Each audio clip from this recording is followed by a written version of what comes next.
Hello everyone. So today we'll talk about public administration as an optional subject in UPSC preparation.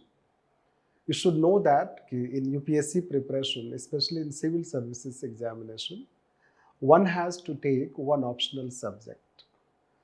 It can be public administration as an optional subject. In the outset itself, I will tell that public administration is an optional subject which has quite advantage in GS preparation. In fact, in overall UPSC preparation, that it helps you in covering over 40 to 45% of GS syllabus, including essay and interview. In fact, it plays a very instrumental role in selection and getting also a top rank.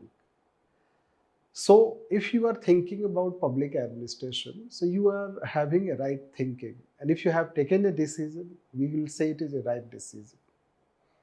This, we will tell that what public administration as an optional subject is and how, let's say that it should guide you or it can help you in your preparation. You should know that public administration as an optional subject, so even if in bad times, it has a very good success rate, like 10% success rate. And still a good number of students appear with this optional subject. It consists of two papers. Any optional subject has two papers. Paper 1 generally we considered as theory section, and paper 2 we say as applied paper, we can say application part. In paper 1 we have 12 chapters. In paper 2 there are 14 chapters, means total you have 26 chapters. So if you take as far as the syllabus is concerned, so it has a good length of, let's say that syllabus. Neither very less, very small subject, not very lengthy subject. It can come in the middle of that.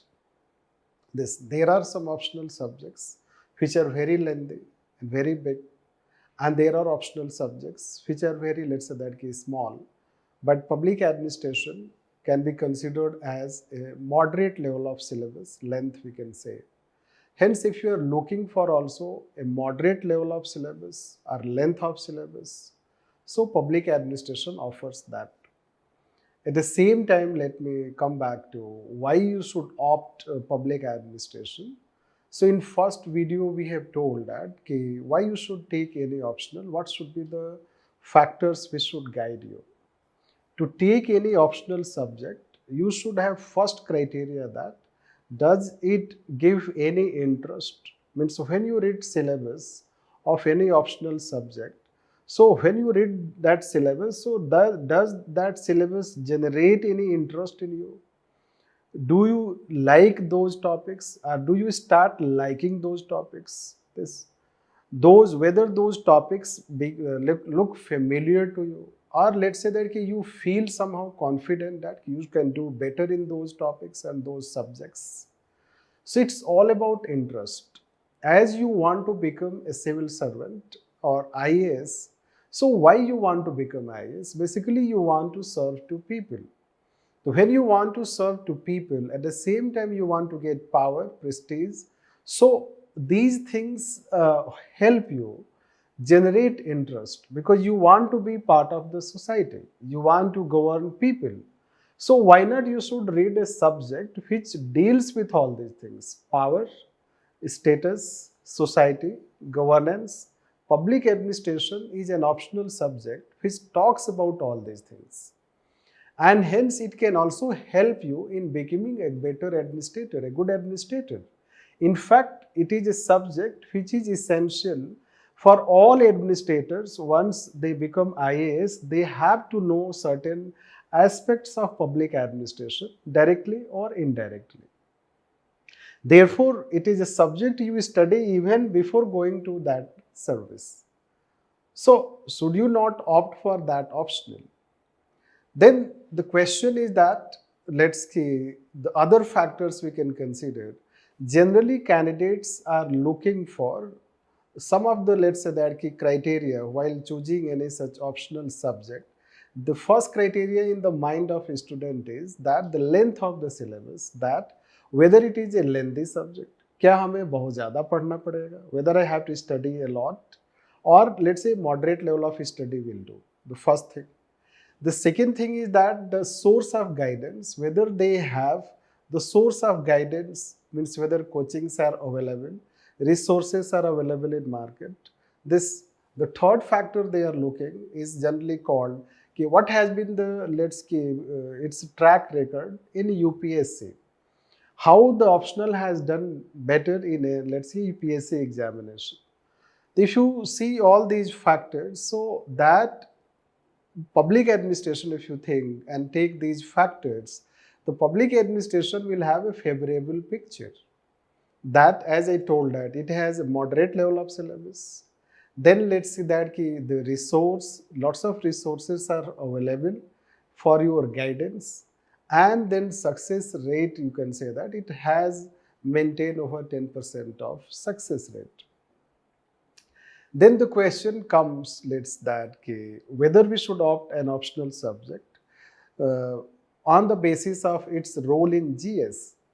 So it is not only public administration as an optional subject which has its role in GS. There are other optional subjects also. It's not that when I am talking about public administration, so it is the only subject which plays role in GS. There are other subjects also. It can be geography, it can be political science, it can be history. But the question that we are dealing here is your interest factor. Most of the candidates, they choose any optional because of their interest in that optional. Or let's say that initially they may not have interest, but once they opt the optional subject, then it starts generating interest in them. You start, like say that the way this year 182 rank talks that she started generating interest in the subject. You love your subject. So even Ravi Meena this year, who has got highest marks in public administration, he also says that you have to love your subject. You have to like your subject. So since like becomes first, and that like comes because you want to become IAS, you want to govern people. So how you can govern people? The curiosity in you, the inquisitiveness in you, that, let's say that can become basis for taking public ad as an optional subject. Once you have interest, let's say that, then it gives you added benefit, added advantage. What added advantage it has? So as we told you that it helps you in GS 40 to 45%. How? Let's analyze. If you take paper 1 of public administration, so we can broadly categorize paper 1. The syllabus we can categorize. First is called organization theory. The organization theory, you know that the first 4-5 chapters will deal with organization theory. Like how an organization can work efficiently. This is how is their concern. And then let's say that next chapters will talk about personnel, let's say that. Personnel means civil services. How we can have recruitment, how you can have training, that we can say human resource development. Then another component can be, let's say, accountability of that public personnel. Like if you want to become IAS, your accountability, how you can become accountable. And next aspect is the finances of the government. How government can generate finances, because you know that without finances, government cannot be operationalized. And you know tax administration plays an important role in generation of finances. And then let's say that next is related to public policy. Like how government makes policy and how policy can be executed efficiently. You may be aware about the public discourse in our society, populist policy, electoral policy, you know that, and that's a citizenship amendment law, you can say. You can have knowledge about the policies in our country, and you may be also aware that policies are not very efficiently implemented in our society. It means, let's say that paper 1 can be broadly categorized as organization theory, that how an organization can be run efficiently. Then let's say that it's about human resource management. Let's say personal development, that you are also going to be one such human resource. And then accountability of IAS, let's say that it deals. Then policy of the government, and then finances of the government. That is how paper one we can categorize. And all these 4-5 categories are dealt in a theoretical fashion. That what is the theory of recruitment, how we can recruit people in better way, how we can formulate policy in better way, how we can run organization efficiently. This. Now paper second is about, there are 14 chapters in paper second. It's about, let's say, extended polity paper. This, it deals with government and administration. So most of the chapters will deal about the government, union government, state government, judiciary, legislatures, this union and state legislatures, local government. So in a way it will deal with the three organs, the legislature, executive, judiciary you can say, federal government, federal polity, three-tier government structure, the polity part. And then it will deal with the administration part. Indian administration, especially civil services, district administration, rural development, you can say, urban governance, you can say, and let's say law and order. So broadly, you can categorize paper second as, let's that ki polity and governance, politics and administration. So those chapters are nothing but application of paper one. That when we learn in theory, so we apply in practice. The how government of India applies those theories in actual practice. This, and again let's say that Indian administration is the administration which you are going to be part of it. So this is how the subject you can say paper one, paper two. Now let's take the GS paper. If you take GS paper 1, in that you have some topics related to society, let's globalization.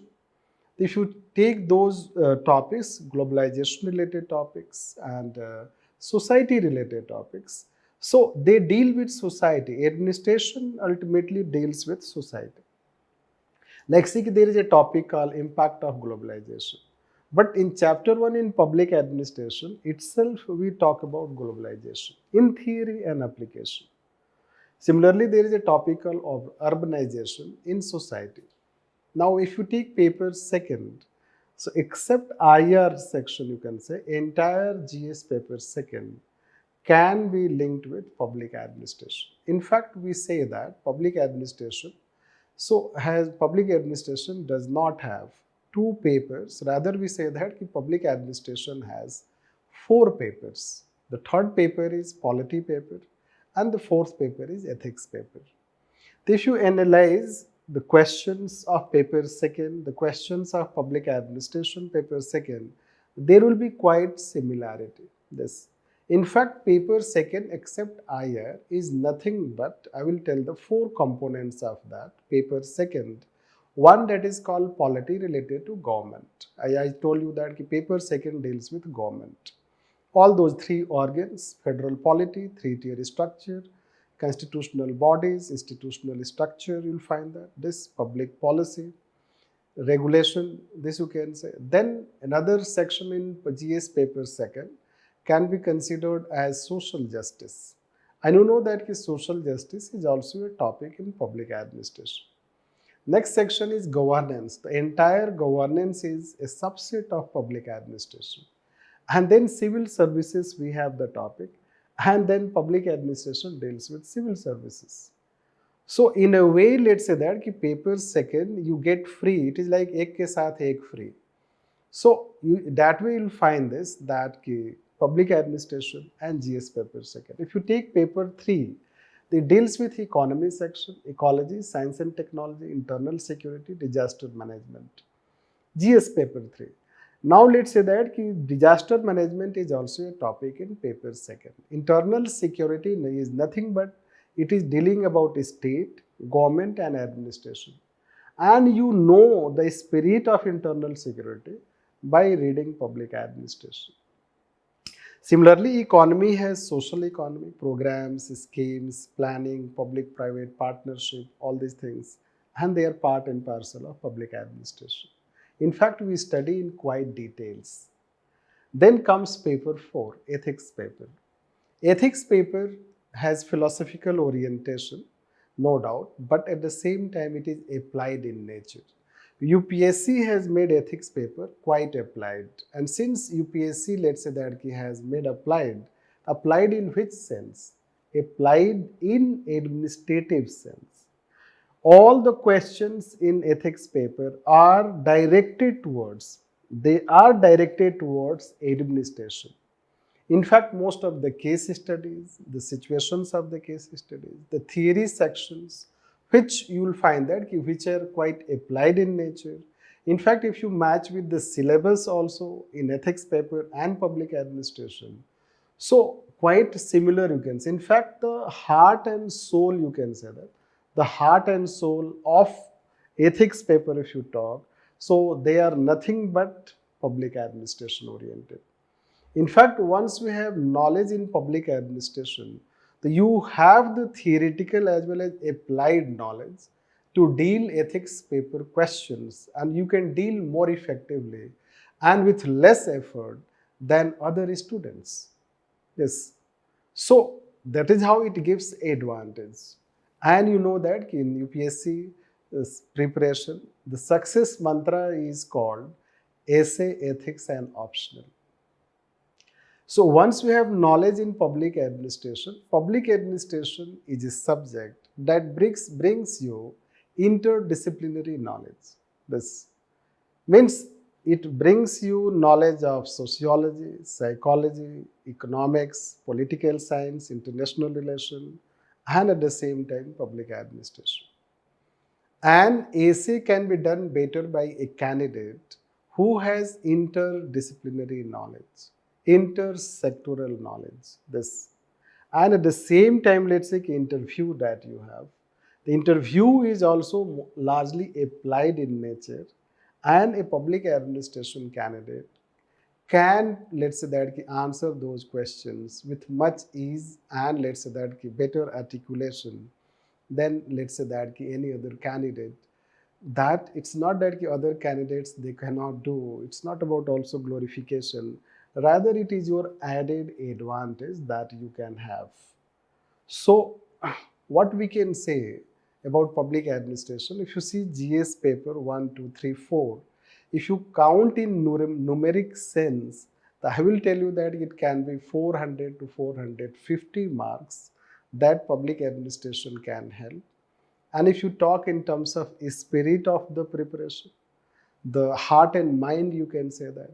So you get from public administration. It's not about the numeric aspect. It's about the confidence. It's about the strength that you get. It's about, let's say that the ability to articulate your answers that you learn from public administration. Public administration is an optional. You should know that since it is not taught at graduation level in general, so it is largely taught at PG level, research level. Hence, the nature of questions in public administration, you'll find that nature will be different. Hence, it teaches you, it imbibes in you a very good level of writing skill. And once you develop that writing skill, it helps you in your GS paper and in essay. That's why you have the advantage. So, if you want to take a decision related to public administration, these factors should guide you. You should not have a second thought once you take a decision. Before you take a decision, certainly you should inform yourself. If you want to know about other optional subjects, you should compare by syllabus, by reading one, two, let's say that books and etc. to become familiar. Means if you are a bit doubtful about the optional, but if you are clear about the optional subject, you should take public administration. These are the things which should be imbibed in your mind, which can give you confidence. But if you are still in doubt, so you should compare it, and you should also, let's say that read any other syllabus, other subject syllabus, and see whether first it generates interest in you. So whether it generates interest in you. If it is not generating interest in you, so you should not go. You should not take any optional simply because its syllabus is very less. You have to prepare very less. That should not be your, let's say that basis for decision making. I'll tell you that UPSC has given topics from all optional subjects.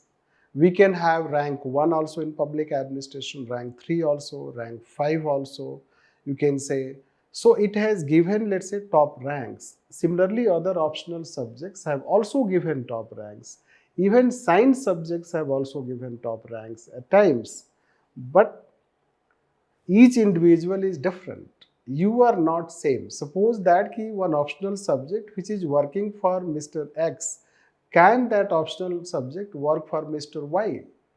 Your likes, your dislikes, your academic background, your area of interest, all these things may be different from other students.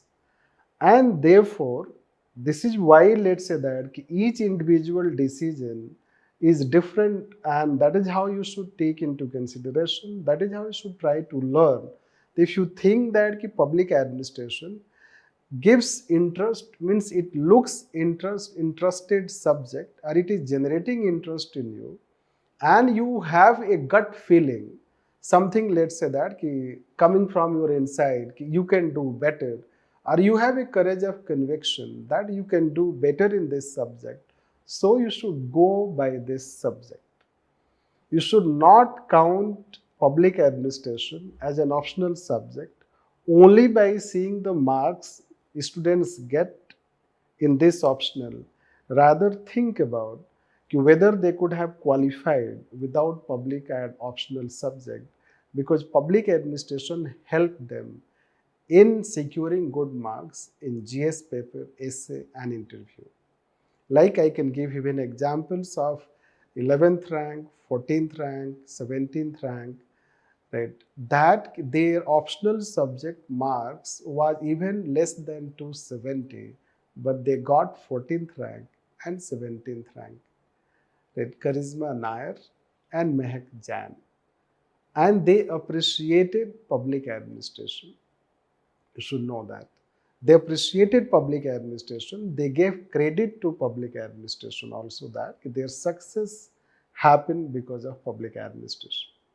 And still the rank 5 record holds Abhilash Mishra, who got 5th rank in 2016, and he has still that record of securing highest in public administration since 2013, that is 334 marks. It means you can secure 334 or you can break that record also.